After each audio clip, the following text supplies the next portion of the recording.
merci donc d'être présent à cette projection de la 12e édition du Rise Festival, qui est une première pour le Forez, puisque jusqu'alors il n'y avait jamais eu de projection dans la région, si ce n'est un petit peu dans la vallée du Gier récemment. Donc nous on est très contents avec le Club Mouchetin Forêt de le proposer pour cette première fois. Donc merci à vous tous d'être là. Merci également nos partenaires, on va dire, prioritaires, que sont la commune de Savigneux et la Fédération départementale de pêche et de protection du milieu aquatique de la Loire. Roland Cavanne, le président qui est là, merci à toi d'être à mes côtés, ainsi que Mme Gagnère, adjointe au sport et à la culture à Savigneux, merci d'être là. Monsieur le maire est là également aussi avec un autre élu, merci à vous. Je voudrais dire un merci bien sûr à pas mal de gens, notamment à nos partenaires, parce qu'organiser une soirée comme celle-ci, mine de rien, en fait, ça ne se fait pas tout seul. Surtout quand on est un club tout jeune comme le nôtre, qui n'a pas beaucoup de moyens en soi. Donc on a fait appel à des partenaires mécènes. Pardon.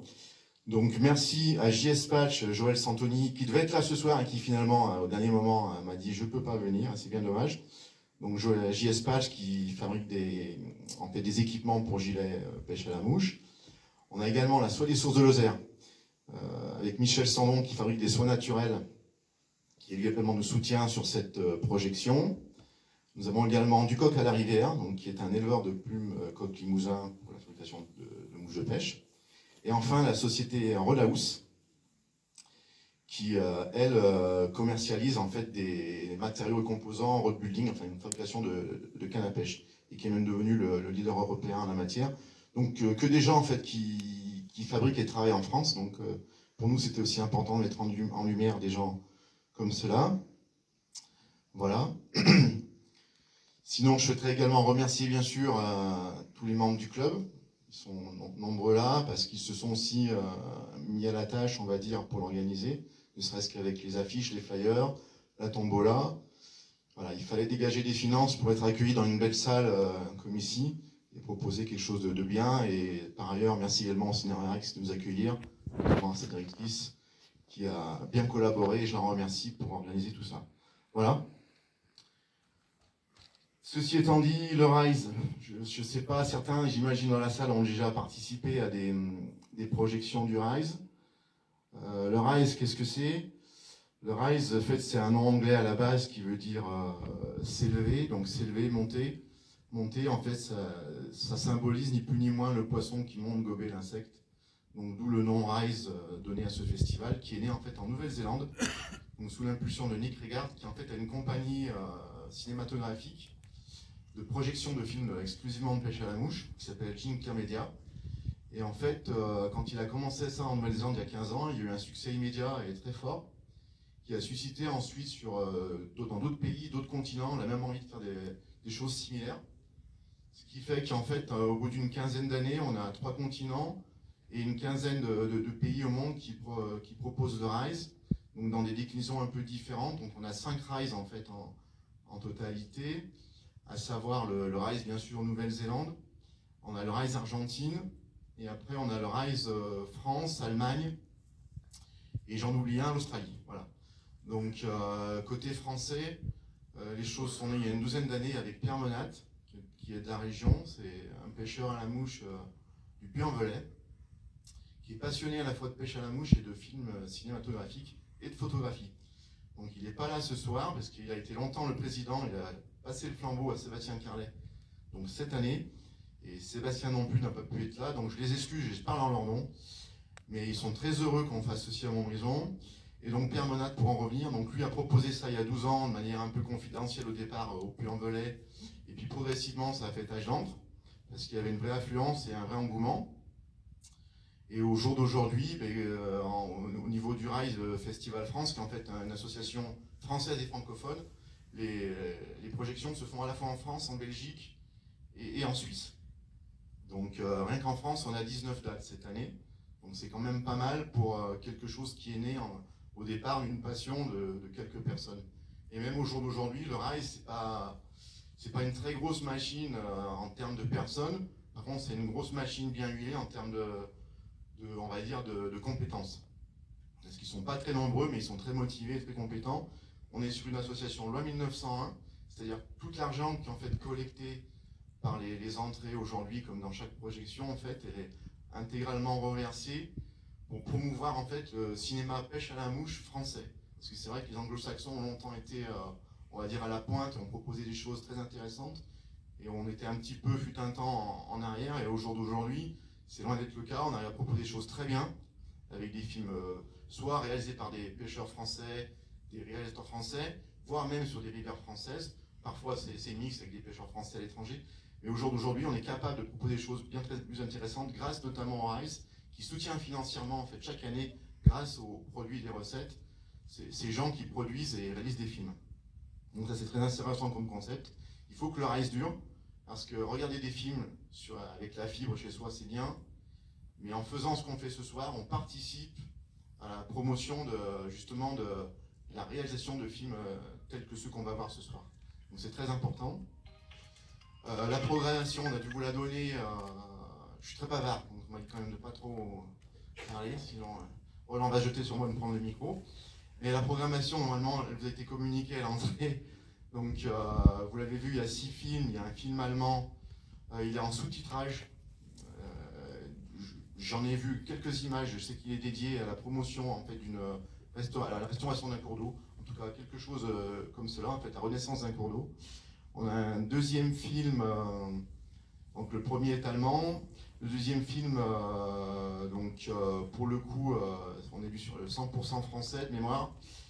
C'est celui Les Cavaliers dans les gorges de la Loire, si je ne me trompe pas, avec notamment Steve Collin. Bon, vous avez dû voir. Ah non, pardon, le deuxième, j'ai tout faux. C'est la Bosnie avec Grégory Dolek. Grégory Dolek qui est un type super, aussi bien en termes de pêche à la mouche que d'enthousiasme. C'est vraiment un plaisir à le regarder.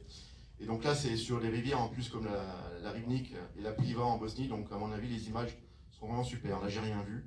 Les Cavaliers, donc en 3, avec Steve Collin qui est un guide de pêche de Haute-Loire, bien connu. Que dire de plus, j'en dirai pas trop plus, il y a tout écrit de toute façon. Donc si ce n'est, je vous précise quand même, donc à partir de ce moment-là, à la fin du troisième film, on a un micro-entracte de 4-5 minutes.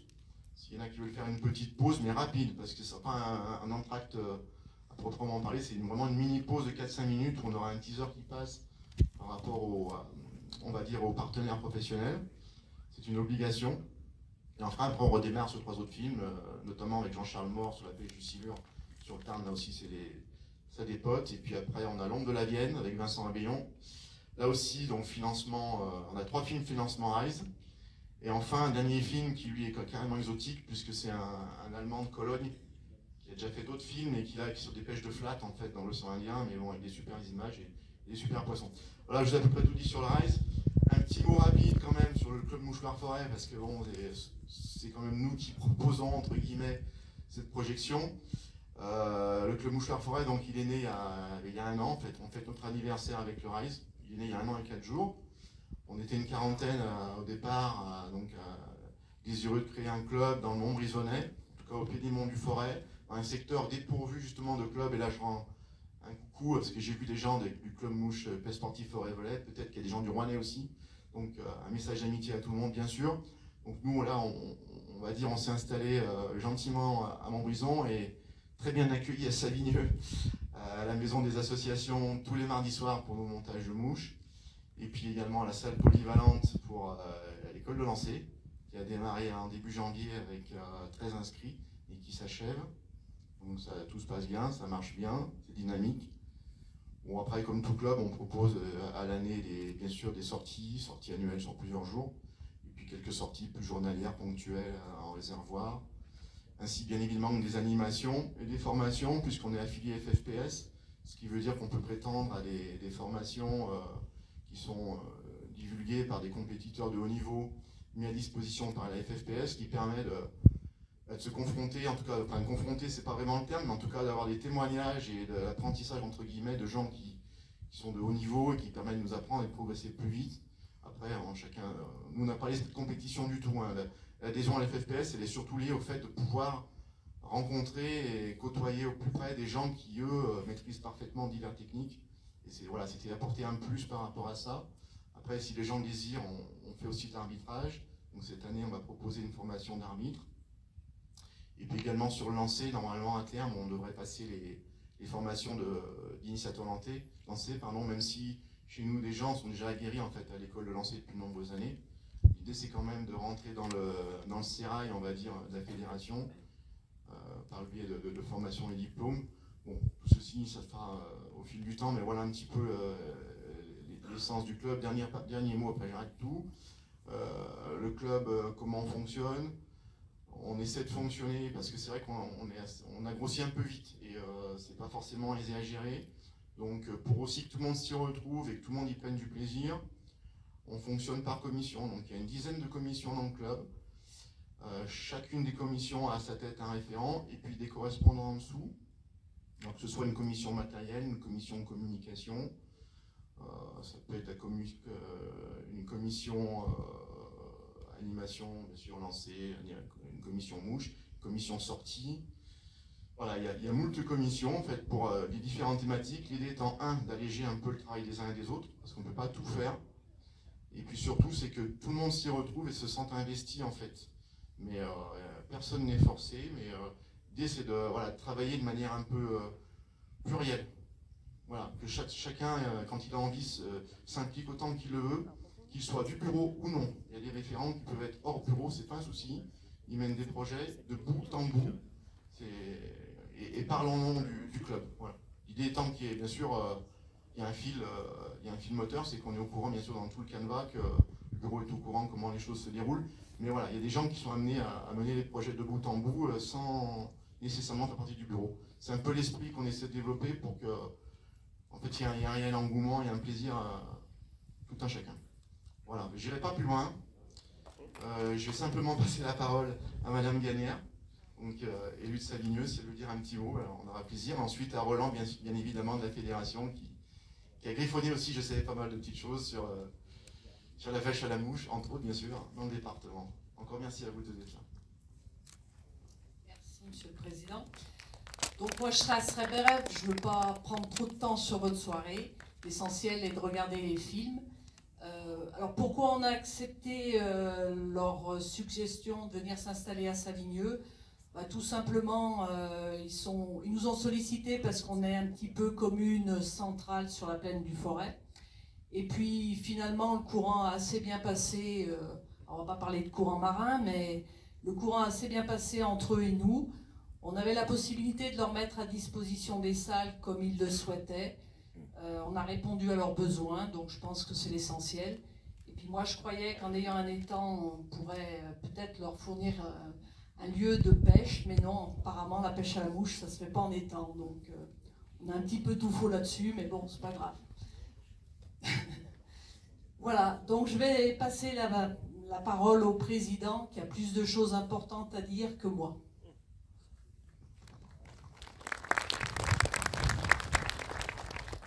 Alors bonsoir à toutes et à tous. Alors je suis assez heureux d'être là ce soir pour représenter la Fédération de pêche de la Loire, et d'autant plus justement parce que ce soir je vois qu'il y a une audience assez nombreuse de dames, et dans le monde de la pêche souvent c'est pas le cas.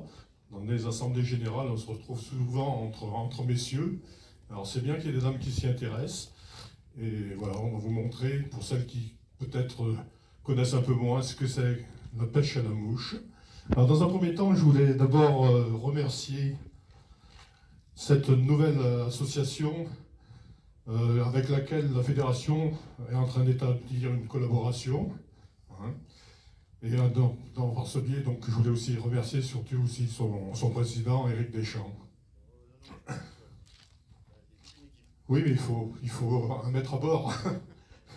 Alors effectivement, la création de ce club va bien dans le sens de la promotion de la pêche dans le département, action également portée par la Fédération de la pêche, forcément, au vu de ses statuts. Et grâce à une convention commune que l'on va certainement signer ensemble, la Fédération ne peut que soutenir vos activités d'animation, de formation à la pratique de la pêche à la mouche.